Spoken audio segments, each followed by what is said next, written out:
Well, here we go, guys. I just wanted to show you what was going on.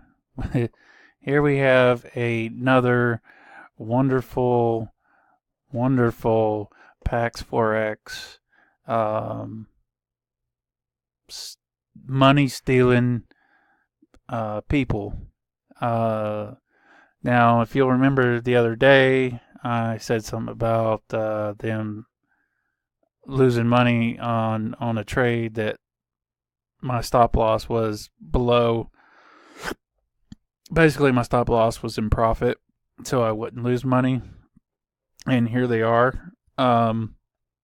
They stole 150 something dollars from me then. Now look how much money they just stole from me. If there's no such thing as a negative slippage, why is there no such thing as why is this happening?